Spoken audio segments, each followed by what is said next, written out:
వాక్యంలోనికి వెళ్దాం. పరలోకమందున మా తండ్రి, మీ పరిశుద్ధమైన ఘనమైన శ్రేష్టమైన నామానికి వందనాలు. గడిచిన కాలమంతా మమ్మల్ని, మా కుటుంబాల్ని మీ సజీవమైన రెక్కల చాటును కాపాడి మీ సన్నిధానంలో ఇటు రీతిగా ప్రార్థించడానికి, అలాగే మీరు మా కొరకు రాయించినటువంటి మహాజ్ఞాన గ్రంథంలో నుంచి కొన్ని మాటలు మేము ధ్యానం చేసినటువంటి మాటలను బట్టి తండ్రి, మీ కొరకు ఉన్నతంగా బ్రతికేటటువంటి స్థితి మా అందరికి అనుగ్రహించండి. అలాగే మా ఆత్మీయ తండ్రి గారిని బట్టి ప్రార్థిస్తున్నాము. నీ కుమారుడు బలహీనుడు, బలపరచండి, ఆరోగ్యాన్ని ఇచ్చి తనకిచ్చినటువంటి భార్య బిడ్డలు వారి విషయాల్లో తండ్రి మీకు ఆపుదలు ఇవ్వండి. అలాగే ఆయన చేస్తున్న పరిచయం అంతట్లో కూడా మీకు ఆపుదలు ఇవ్వండి. కొద్ది నిమిషాలు మీ మాటలు మేము ఆలోచన చేస్తుండగా సమయోచితమైన జ్ఞానం ఇవ్వండి.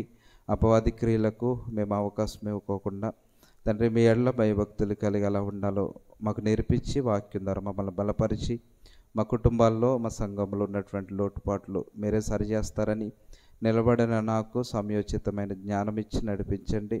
వినిచున్నటువంటి పిల్లలు, నీ పిల్లలు, వారికి వినగల చెవి, గ్రహించగల హృదయము ప్రతి ఒక్కరికి దయచేసి నడిపిస్తారని యేసుక్రీస్తు నామములో ప్రార్థన నడుచున్నాను మా కన్న తండ్రి, ఆమేన్. ఒక మంచిది ప్రియమైన దేవుని బిడ్డలారా, మరి గడిచిన వారంలో మరి పాత నిబంధనలో ఉన్నటువంటి ఇశ్రాయేలు యొక్క రాజుల యొక్క చరిత్రను మనం నేర్చుకుంటున్నాం. మొదటగా మరి సమైక్యంగా ఉన్నటువంటి రాజ్యం ఏదైతే ఉందో ఆ రాజ్యము రెండు భాగాలుగా చీలిపోవడము, అలాగే ఉత్తర రాజ్యము, దక్షిణ రాజ్యంగా వేరువేరుగా మరి మొదటి 10 గోత్రాలు ఇశ్రాయేలీలు, చివరి 2 గోత్రాలు మరి యూదులుగా మనం నేర్చుకున్నాం. మరి ఇలా విడిపోయినటువంటి ఈ సమైక్య రాజ్యంలో ఈ 2 భాగాల్లో ఉన్నటువంటి రాజ్యాలను పరిపాలిస్తున్నటువంటి రాజుల గురించి మనం నేర్చుకున్నాం.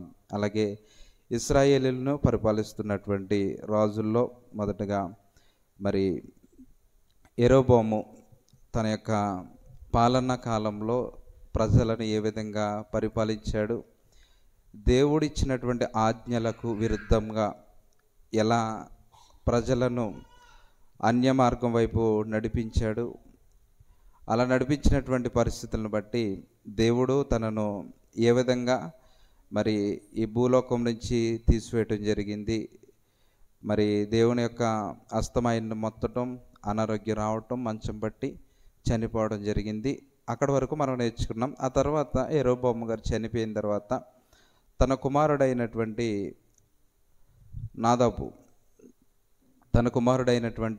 నాదాబు పాలనలోకి వచ్చిన తర్వాత మరి ఆ సంగతులు ఏమున్నాయి ఈరోజు నాదాబు జీవితంలో నుంచి మనం కొన్ని విషయాలు మనం నేర్చుకుందాం. దేవుడు మనకు రాసిస్తున్నటువంటి పరిశుద్ధ గ్రంథంలో ప్రతి సందర్భం కూడా దేవుడు ఎందుకు రాయిస్తున్నారు అని అంటే, పాత నిబంధనలో కానివ్వండి, కొత్త నిబంధనలో కానివ్వండి, జరిగినటువంటి సందర్భాలను బట్టి మన యొక్క భక్తి జీవితాన్ని సరి చేసుకోవాలి. ఉదాహరణకి ఒక సందర్భం బైబిల్లో జరిగింది అని అంటే అది మన ఆత్మీయ జ్ఞానాన్ని మేల్కొల్పే విధంగా దేవుడు రాయించారు. పరిశుద్ధాత్మ ప్రేరణతో రాయబడిన ప్రతి మాట కూడా మన యొక్క భక్తి జీవితాన్ని ఉన్నతమైనటువంటి స్థితికి తీసుకువెళ్తుంది. కాబట్టి పౌలు పత్రికలు రాస్తూ వారితో మాట్లాడుతున్నటువంటి మాటను చూసి ఒకసారి ఇక్కడికి వద్దాం. కొరింథీయులకు రాసిన మొదటి పత్రిక 10వ అధ్యాయము 11వ వచనం. ఈ సంగతులు దృష్టాంతములుగా వారికి సంభవించి యుగాంతమందున్న ఇదిగో మనకి బుద్ధి కలుగుటకై వ్రాయబడెను. ఇక్కడ బాగా ఆలోచన చేస్తే బైబిల్లో రాయబడినటువంటి ప్రతి మాట ఎందుకు దేవుడు వ్రాయించారు అని అంటే, యుగాంతంలో ఉన్నటువంటి మనందరికీ కూడా ఏం రావాలంట? బుద్ధి రావాలి. బుద్ధి అని అంటే వేరేగా అనుకోకండి, దేవుని గురించి తెలుసుకోవాలి. ఇటువంటి సందర్భాలను మనం చదువుకున్నప్పుడు నా భక్తి జీవితంలో నేను దేవుని యెడల భయభక్తులు కలిగి జీవిస్తున్నప్పుడు అపవాది నా జీవితంలోనికి వచ్చి ఏ విధమైనటువంటి శోధన పెడతాడో మొట్టమొదటిగా మనం గ్రహించాలి. ఎందుకంటే అపవాది ఎవరిని మృంగుదునని గర్జించే సింహము వలె తిరుగుతున్నాడు. ఇప్పుడు మనం ఆత్మీయ జ్ఞానంలో ఎదుగుతూ ఉన్నప్పుడు మనకు కనబడనటువంటి శక్తి అపవాది ఏం చేస్తాడు అని అంటే మనకున్నటువంటి మంచి మార్గం నుంచి తప్పు మార్గంలోనికి నడిపిస్తాడు. అటువంటి నడిపించేటటువంటి సందర్భాల్లో అలా నడిచిన వారి యొక్క జీవితాలు ఎలా ముగిసిపోయాయో బైబిల్లో దేవుడు రాయించారు. అపవాది వేసేటటువంటి అగ్ని బాణాలను మనం ఎలా ఎదుర్కోవాలో దేవుని వాక్యం నేర్పిస్తుంది. కాబట్టి మనం శ్రద్ధగా దేవుని వాక్యాన్ని నేర్చుకుంటూ మన యొక్క జీవితంలో ఆ యొక్క వాక్యాన్ని అన్వయించుకున్నట్లయితే అపవాదిని మన కాళ్ళ కింద చితక తొక్కించేటటువంటి స్థితి దేవుడు మనకిస్తున్నారు. చూద్దామన్నమాట. రోమీయులకు రాసిన పత్రికలో చెప్తాడు 16వ అధ్యాయము 20వ వచనం. సమాధానకర్తయగు దేవుడు సాతానును మీ కాళ్ళ క్రింద శీఘ్రముగా చితక తొక్కించును. అంటే అపవాది వేసేటటువంటి అగ్ని బాణాలు కానివ్వండి, మనల్ని శోధించే విషయాలు కానివ్వండి, ఏ విషయంలోనైనా సరే మనల్ని సమాధానపరిచేటటువంటి సమాధానకర్త అయినటువంటి దేవుడు ఏం చేస్తాడనంటే సాతానును మన కాళ్ళ కింద చితక తొక్కేటటువంటి శక్తిని మనకిస్తాడు. ఇప్పుడు ఈ శక్తి అంతా మనం ఎక్కడి నుంచి పొందుకోవాలి అని అంటే దేవుని వాక్యం ద్వారా మనం పొందుకొని ఇటువంటి సందర్భాలు ఎక్కడెక్కడ జరిగాయో ప్రతి కుటుంబంలో కూడా సరిచేసుకుని నాకున్నటువంటి భక్తిహీనతను బట్టి ఎటువంటి ప్రమాదాలు వస్తున్నాయి, నేను భక్తిగా జీవించకపోతే ఆ ప్రమాదం నాతో పాటు వెళ్ళిపోతుందా, లేకపోతే నా తర్వాత నా బిడ్డల మీద కూడా ఆ ప్రభావం చూపుతుందా ఆలోచన చేయాలి. నేను ఒక తప్పు చేశాను, నేను చేసినటువంటి తప్పు నాతో పాటు వెళ్ళిపోతుందా, నేను చేసిన తప్పు నా వెనక నా కుటుంబం మీద కూడా పడుతుందా అనేటటువంటి ఆలోచన మనకుండాలి. వాక్యం ద్వారా సరి చేసుకోవాలి. అలాంటి సందర్భాలే రాజుల యొక్క జీవితాల్లో జరిగినాయి. మరి యెరోబోము యొక్క చరిత్రను మనం చూస్తే యెరోబోము ఒక కుటుంబానికి తండ్రి. రాజ్యాన్ని పరిపాలించడం కంటే ముందు యెరోబోముకి ఏముంది? ఒక కుటుంబం ఉంది. ఇప్పుడు ఈ కుటుంబాన్ని సరైనటువంటి దారిలో నడిపించాలి. ఒక పక్క రాజ్యములో ఉన్నటువంటి ప్రజలను కూడా సరైనటువంటి సన్మార్గంలో నడిపించేటటువంటి బాధ్యత ఎవరిది? రాజుది. కానీ ఇక్కడ యెరోబోము రాజుగా ఉన్నప్పుడు తన యొక్క భక్తి జీవితం కానివ్వండి, దేవుడిచ్చినటువంటి అధికారాన్ని కానివ్వండి చాలా దుర్వినియోగం చేశాడు. ఎలా దుర్వినియోగం చేశాడో ఒకసారి ఆ మాటలు చూస్తే రాజుల మొదటి గ్రంథంలో మనము నిన్నటి వారం నేర్చుకున్నాం. రాజుల మొదటి గ్రంథము 14వ అధ్యాయము 15వ వచనం. ఇశ్రాయేలు వారు దేవతా స్తంభములను నిలిపి యెహోవాకు కోపము పుట్టించి ఉన్నారు. సరిపోతుంది. ఇక్కడ ఇశ్రాయేలీలుగా ఉన్నటువంటి వీరందరూ కూడా ఏం చేశారు అని అంటే ఇశ్రాయేలు వారు దేవతా స్తంభములను నిలిపి యెహోవాకు కోపం పుట్టించాడు. ఎవరితను? యెరోబోము. ఎందుకు కోపం పుట్టించాడు అని అంటే ఇశ్రాయేలీలకు ఇచ్చినటువంటి ఆజ్ఞలో మొట్టమొదటి ఆజ్ఞ ఏంటి? నేను తప్ప మీకు వేరే దేవుడు ఉండకూడదనే మొట్టమొదటి ఆజ్ఞనే ఎవరు అతిక్రమించారు? యెరోబోము అనే రాజుగా ఉన్నటువంటి రాజు అతిక్రమించి ఆ రాజ్యంలో ఉన్నటువంటి ప్రజలందరినీ కూడా ఎటువైపు నడిపించాడు? సర్వశక్తుడైనటువంటి దేవుని వైపు, దేవుని మార్గంలో నడిపించడం మానేసి అన్య దేవతలను పూజించటం, విగ్రహాలను చేసి వాటిని ఆరాధించటం, ఇటువంటి కార్యక్రమాలన్నీ తలపెట్టాడు. ఇదొక తప్పు. అయితే ఇంకో తప్పు ఏం చేశాడనంటే 13వ అధ్యాయము 33వ వచనం. 13వ అధ్యాయం 33వ వచనం. ఈ సంగతి అయిన తర్వాత యెరోబోము తన దుర్మార్గమును విడిచిపెట్టక సామాన్య జనులలో కొందరిని ఉన్నత స్థలములకు యాజకులుగా నియమించాడు. ఇక్కడ మరలా యెరోబోము చేసినటువంటి ఇంకొక తప్పు ఏంటంటే సామాన్యంగా తిరుగుతున్నటువంటి వ్యక్తుల్ని దేవుని మందిరములో పరిచారకులుగా, యాజకత్వం చేసేవారిగా తనకు నచ్చినటువంటి వ్యక్తులను ప్రతిష్ఠించి వారిని ఉన్నత స్థలములకు యాజకులుగా నియమించాడు. అంటే యాజకత్వాన్ని కూడా ఈయన చేతుల్లోనికి తీసుకున్నాడు. ఇది రెండవ తప్పు. మొదటి తప్పు విగ్రహారాధన చేయించాడు. దేవుని మందిరంలో యాజకత్వాన్ని జరిగించినటువంటి వారిని వేరే చోటకు పంపించేసి తనకు నచ్చినటువంటి వారిని నియమించుకున్నాడు. దీనికి ఫలం ఏంటి అని అంటే 34వ వచనం, యెరోబోము సంతతి వారిని నిర్మూలము చేసి భూమి మీద ఉండకుండా నశింపచేయునట్లుగా ఇది వారికి పాపకారణం అయ్యింది. ఇక్కడ బాగా గుర్తుపెట్టుకుని ఆలోచన చేయండి. యెరోబోము చేసినటువంటి తప్పును బట్టి తన సంతతి వారిని నిర్మూలము చేసి భూమి మీద ఉండకుండా నశింపచేయనట్లుగా వారికి పాపకారణమైంది. అంటే యెరోబోము చేసినటువంటి తప్పు తన వంశాన్నే లేకోకుండా చేసేసాడు దేవుడు. ఈ సందర్భాలు ముందుకు వెళ్తే మీకు అర్థమవుతుంది. మీకు అర్థం అవటం కోసం ముందుగా చదివించారు ఇది. ఇప్పుడు యెరోబోము చేసినటువంటి 2 తప్పులు ఏంటంటే విగ్రహారాధన చేయించాడు. ఇది దేవుని మందిరంలో యాజకత్వాన్ని జరిగించే వారిని బయటకు తోసేసి తనకు నచ్చినటువంటి వారిని, అనుభవం లేనటువంటి వారిని యాజకులుగా ప్రతిష్ఠించాడు. ఈ తప్పులను బట్టి యెరోబోము జీవితంలో తన వంశం అనేది లేకోకుండా దేవుడు తుడిచిపెట్టేశాడు. దీనిని బట్టి ఈ పాలనంతటిని ఎవరు చూస్తున్నారు? యెరోబోము కుమారుడైనటువంటి నాదాబు చూస్తున్నాడు. ఇప్పుడు వాళ్ళ తండ్రే కదా, వాళ్ళ కుమారుడే కదా, యెరోబోము యొక్క కొడుకే కదా ఈ నాదాబు.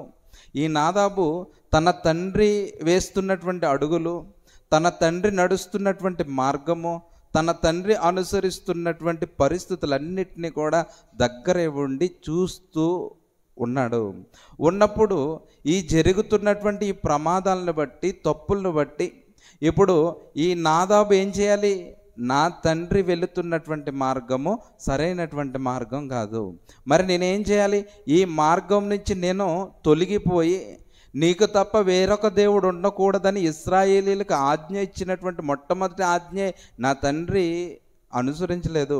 కాబట్టి నేనేం చేయలేనంటే ఇదిగో ఈ మార్గం నుంచి బయటికి రావాలి, తండ్రి ఆలోచనలో నుంచి నేను బయటికి రావాలి.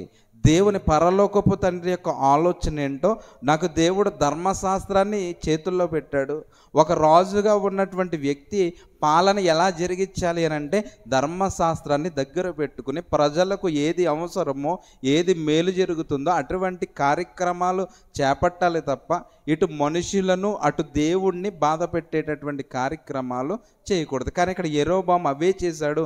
వాటిని అనుసరిస్తున్నటువంటి తన కుమారుడైనటువంటి నాదాబు కూడా అటువంటి పరిస్థితిలోనికి వెళ్ళాడు. ఒక సందర్భం మనం చూస్తే యాకోబు పత్రికలో 3వ అధ్యాయం 1వ వచనంలో, యాకోబు పత్రిక,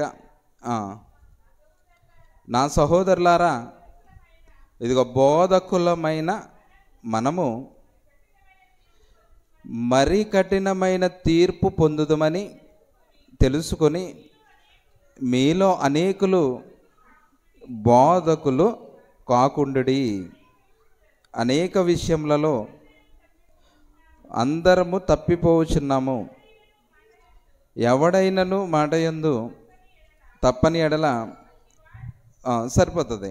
ఇక్కడ మనలో అనేక మంది బోధకులందరూ కూడా కఠినమైనటువంటి తీర్పు పొందుతారు.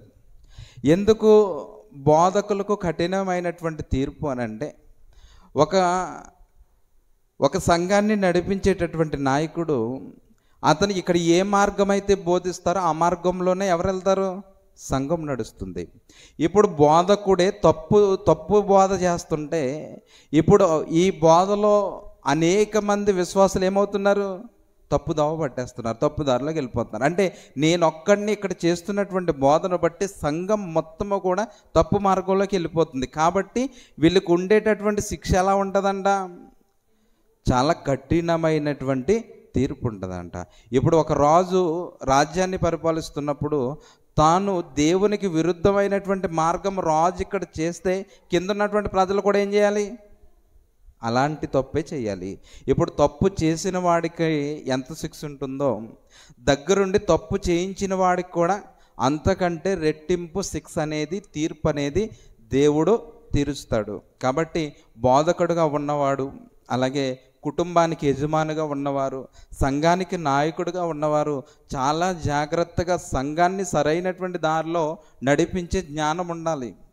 అలాగే రాజ్యాన్ని పరిపాలిస్తున్నటువంటి రాజు కూడా సరైనటువంటి అవగాహన ఉండి ఒక సరైనటువంటి మార్గంలో రాజ్యంలో ఉన్నటువంటి ప్రజలను ముందుకు తీసుకువెళ్ళాలి. అలాగే కుటుంబానికి నాయకులుగా ఉన్నవారు, పెద్దలుగా ఉన్నవారు ఎవరైతే ఉన్నారో ప్రతి ఒక్కరూ కూడా చేయవలసిన పని ఏంటి అని అంటే, దేవుడిచ్చినటువంటి ధర్మశాస్త్రాన్ని దగ్గర పెట్టుకుని, వాక్యం దగ్గర పెట్టుకుని, దేవునికి నచ్చిన మార్గం ఏదో ఆ మార్గంలో కుటుంబ యజమాని నడిస్తే ఆ కుటుంబంలో ఉన్నటువంటి పిల్లలందరూ కూడా ఏ మార్గంలో నడుస్తారు? భక్తి మార్గంలో నడుస్తారు. ఇక్కడ అపవాది ఏం చేస్తున్నాడంటే యజమానులుగా ఉన్నటువంటి వారినే కొడుతున్నాడు. ఇక్కడ నాదాబు కూడా తన తండ్రి పాలన చూశాడు. తన తండ్రి పాలన చూస్తూ తన తండ్రి అనుసరించినటువంటి మార్గంలో వెళ్లకుండా ఉండుంటే అతని జీవితం, అతని రాజ్యంలో ఉన్నటువంటి ప్రజల యొక్క పరిస్థితి బాగుండేది.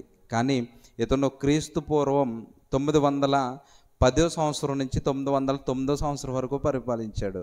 సుమారుగా 2 సంవత్సరాలు ఇతను పరిపాలన చేశాడు. ఇజ్రాయెల్ రాజ్యాన్ని రాజుగా యూదుల రాజు ఆసా ఏలుబడిలో ఇతను రాజుగా ఎన్నుకోబడ్డాడు. ఎన్నుకోబడినటువంటి ఇతను తన యొక్క రాజ్యాధికారాన్ని బట్టి దేవుడిచ్చినటువంటి అధికారాన్ని దుర్వినియోగం చేశాడు. చూద్దాం. రాజుల మొదటి గ్రంథము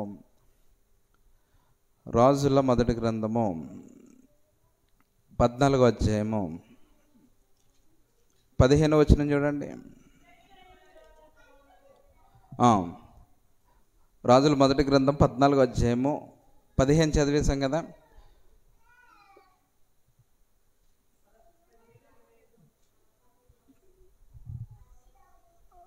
చూద్దాం. 15, 27. ఓకే, 15వ అధ్యాయం 27 వచనం. ఇస్సాకారు యెరోబాము కుమారుడైన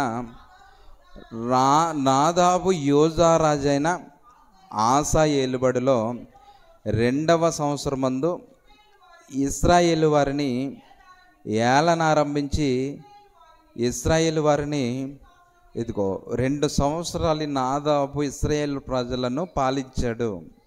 ఇదిగోండి, ఇతని గురించి దేవుడు రాయిస్తున్నాడు. అతడు యెహోవా దృష్టికి కీడు చేసి తన తండ్రి నడిచిన మార్గమందు నడిచి అతడు దేవుని చేత దేని చేత ఇశ్రాయేలు వారు పాపము చేయుటకై కారకుడాయనో ఆ పాపమును అనుసరించి ప్రవర్తించాడు. అంటే చూడండి, ఇక్కడ యెరోబాము చేస్తున్నటువంటి తప్పును తన కుమారుడైనటువంటి నాదాబు కూడా అదే మార్గంలో తండ్రి ఏ పాపమైతే చేయించాడో అదే పాపము అదే మార్గంలో నడుస్తున్నాడు, ప్రవర్తించాడు.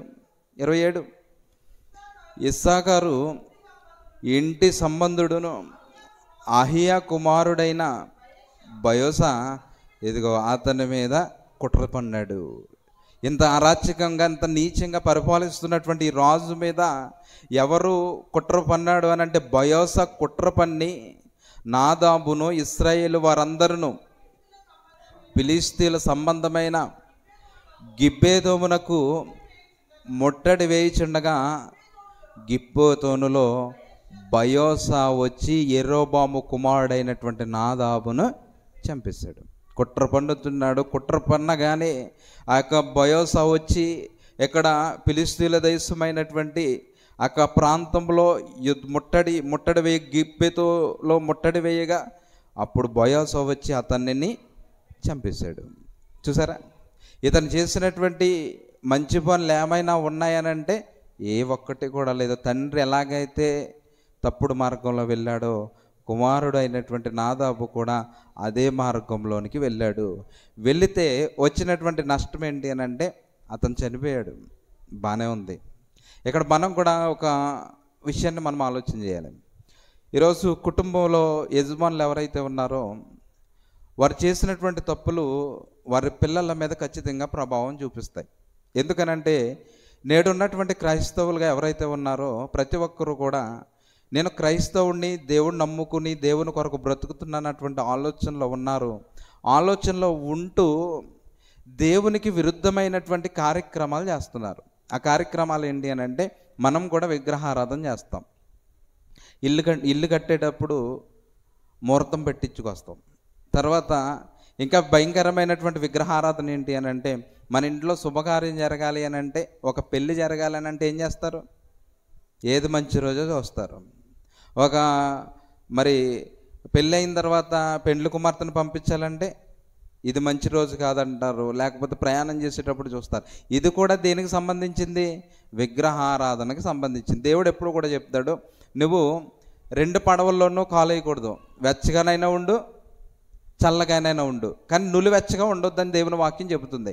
కాబట్టి ఇప్పుడు నేడు క్రైస్తవులు కూడా అటువంటి మార్గంలోనే ఉండి, నేను మాట్లాడే ప్రతి మాట కూడా దేవుడు వింటున్నాడు అన్నటువంటి వివేచన జ్ఞానాన్ని కోల్పోయి, ఉదాహరణకి ఇంట్లో పెద్దవాళ్ళు ఎక్కువగా బూతులు మాట్లాడతారు.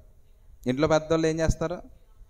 బూతులు ఎక్కువగా మాట్లాడతారు. ప్రతి మాటకి కూడా ముందు ఒక బూతు మాట్లాడతారు, తర్వాత ఒక బూతు మాట్లాడతారు.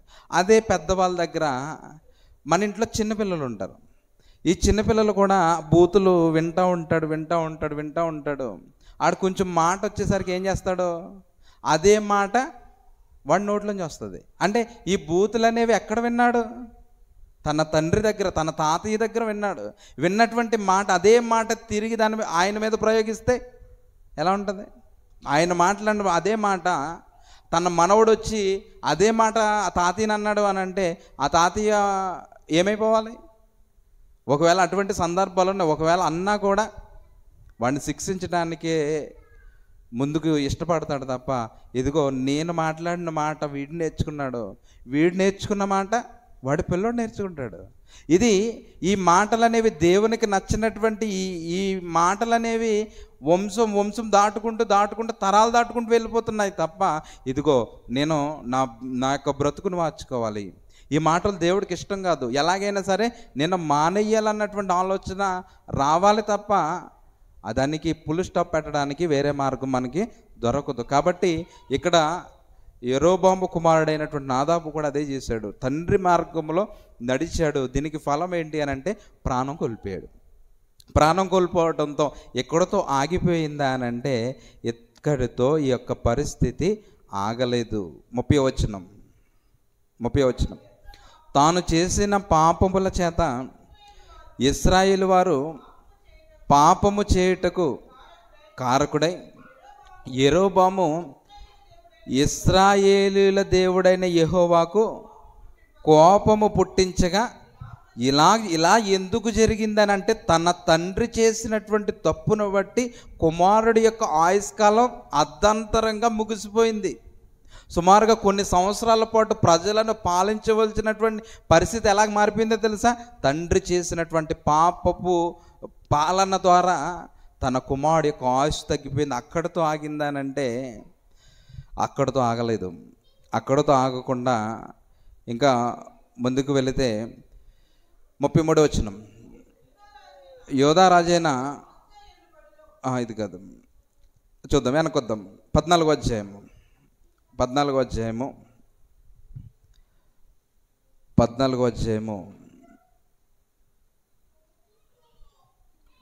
అధ్యాయంలో క్షమించండి, 14 కాదు, ఒక్క నిమిషం ఉండండి. 14వ అధ్యాయం 10వ వచనం, కాబట్టి యెరోబాము సంతతి వారి మీదకి నేను కీడు రప్పించుచు ఇశ్రాయేలు వారిలో అల్పులు కానీ గనులు కానీ లేకుండా మగవారినందరినీ యెరోబాము వంశము నుండి నిర్మూలము చేసి పెంట అంతయు పోవునట్లుగా ఒకడు అవతలకు దానిని ఊడ్చివేసినట్లు యెరోబాము సంతతిలో శేషించిన వారిని ఇదిగో నేను ఊడ్చివేయుదును. ఇక్కడ మీరు బాగా ఆలోచన చేయాలి. ఇక్కడ నాదాబు కంటే ముందు ఒక కుమారుడు ఉన్నారు యెరోబాముకి, అబియా. యెరోబాము చేస్తున్నటువంటి తప్పులను బట్టి 14వ అధ్యాయం 1వ వచనంలో ఉంటుంది. యెరోబాము చేస్తున్నటువంటి తప్పులను బట్టి తన కుమారుణ్ణి అబియాను మొత్తుతాడు దేవుడు. మొత్తినప్పుడు అప్పుడు యెరోబాము తన భార్యతో చెప్పి, పలాని చోట చూడండి 14వ అధ్యాయము యెరోబాము తన భార్యతో ఇట్లా నీవు లేచి యెరోబాము భార్యవని తెలియపడకుండా మారు వేషం వేసుకుని షిలోహునకు పొమ్ము. ఈ జనుల మీద నేను రాజునగుదని నాకు సమాచారము తెలియచెప్పిన ప్రవక్తయగు అహియా అక్కడ ఉన్నాడు. అంటే అహియా అనే ప్రవక్త దగ్గరికి పంపిస్తున్నాడు. తన భార్యను మారువేషం వేయించి ఆ ప్రవక్త ద్వారా నా కుమారుడికి స్వస్థత వస్తుందేమో అని చెప్పి అక్కడికి పంపిస్తూ ఉంటే, ఇప్పుడు దేవుడు ఈ యొక్క అహియా ప్రవక్తకు ముందుగానే తెలియపరిచి పలికినటువంటి ప్రవచనం ఏంటి అని అంటే, నీ యొక్క సంతతి నీ కుమారుడైనటువంటి అబియా చచ్చిపోతాడు.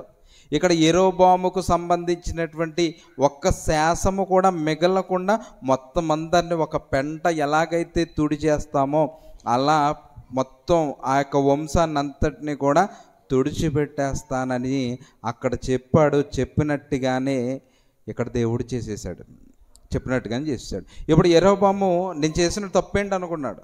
కానీ యెరోబాము చేసినటువంటి తప్పును బట్టి తన కుమారుడు అబియా చనిపోయాడు. తర్వాత కుమారుడైనటువంటి నాదాబు రాజ్యాధికారం వచ్చింది. రాజ్యాధికారంలో అతను కూడా చనిపోయాడు. చనిపోతుంతో పాటు తన వంశంలో ఉన్నటువంటి ఏ ఒక్కరిని కూడా మిగల్చకుండా దేవుడు తీసిపెట్టేశాడు. అంటే ఒక నాయకుడిగా ఉన్నటువంటి ఒక వ్యక్తి చేస్తున్నటువంటి తప్పును బట్టి ఆ యొక్క తప్పు, ఆ పాపము యొక్క ప్రభావము వారి కుటుంబం మీద, వారి పిల్లల మీద ఉంటుంది. ఇక్కడ మీరు బాగా ఆలోచన చేస్తే, ఒక రాజ్యాన్ని పరిపాలిస్తున్నటువంటి రాజు ఎవరైతే ఉన్నారో ఆ రాజును చంపితే ఆ రాజుతో పాటు విడిచిపెట్టరు. ఎందుకనంటే ఆ రాజ్యంలో వంశంలో ఉన్నటువంటి ప్రతి ఒక్కరిని కూడా చంపేస్తారు. ఎందుకనంటే నేను రాజ్యాధికారంలో ఉన్నప్పుడు వారి కుటుంబ సభ్యులు నా మీద దాడి చేసి ప్రమాదం ఉంటుందన్నటువంటి ఆలోచనతో ఏం చేస్తారంటే రాజవంశంలో ఉన్నటువంటి రాజకుమారులందరినీ కూడా తుడిచిపెట్టి చంపేస్తారు. ఎవరిని కూడా ఉండకుండా తీసేస్తారు. ఆ సందర్భాలు చూద్దాం. సమూయేలు మొదటి గ్రంథము 24వ అధ్యాయం. సమూయేలు మొదటి గ్రంథము 24వ అధ్యాయము 17వ వచనం. దావీదుతో ఇట్లా యెహోవా నన్ను నీ చేతికి అప్పగింపగా నన్ను చంపక విడిచినందుకు ఈ దినమున నీవు నా అపకారమునకు ఉపకారము చేసిన వాడవై నా ఎడల నీకున్న ఉపకార బుద్ధిని వెల్లడి చేసేదివి గనుక నీవు నాకంటే నీతిపరుడు. ఇక్కడ చూడండి, ఇక్కడ సౌలు దావీదు ఎప్పుడు దొరికితే సౌలు చంపుదామా అని చూస్తున్నాడు. అటువంటి పరిస్థితుల్లో దావీదు గారికే సౌలు గారు చేతుల్లో పడిపోయాడు. చంపేసే అవకాశం ఎవరికి ఉంది? దావీదుకు ఉంది. కానీ దావీదు ఏం చేశాడు? చంపలేదు. ఆ చంపకపోయినటువంటి పరిస్థితిని చూసి ఇక్కడ ఏం మాట్లాడుతున్నాడంటే, నా అపకారమునకు నీవు ఉపకారము చేసిన వాడవై నీ ఎడల నాకున్న ఉపకార బుద్ధిని వెల్లడి చేసేది కనుక నాకంటే నీతిపరుడు అని కిందకొచ్చి మాట్లాడుతూ ఏమని అడుగుతున్నాడు అని అంటే 21వ వచనంలో, కాబట్టి నా తరువాత నా సంతతి వారిని నీవు నిర్మూలము చేయకుండానట్లు నా తండ్రి ఇంటిలో నుండి నా పేరు నీవు కొట్టివేయకుండానట్లు యెహోవా నామమున నాకు ప్రమాణం చేయని దావీదు దగ్గర సౌలు ప్రమాణం తీసుకున్నాడు. ఏమని? నా తర్వాత నా తరం, నా కుటుంబీకులు, నా వంశాన్ని నీవు పాడు చేయకోకుండా ఉండమని ఎవరి దగ్గర ప్రమాణం తీసుకుంటున్నాడు? యెహోవా నామమున దావీదు దగ్గర చేతిలో నుంచి ప్రమాణం తీసుకుంటున్నాడు. అంటే ఇక్కడ ఒక వ్యక్తి రాజ్యం మీద యుద్ధానికి వెళ్ళాడు అని అంటే ఆ రాజుతో పాటు రాజుకు సంబంధించినటువంటి అందరినీ కూడా ఏం చేస్తారు? నిర్మూలం చేసేటటువంటి పరిస్థితి అక్కడ సందర్భాల్లో ఆ రాజుల కాలంలో ఉండేది. ఇంకొక సందర్భం చూద్దాం. రాజుల రెండవ గ్రంథము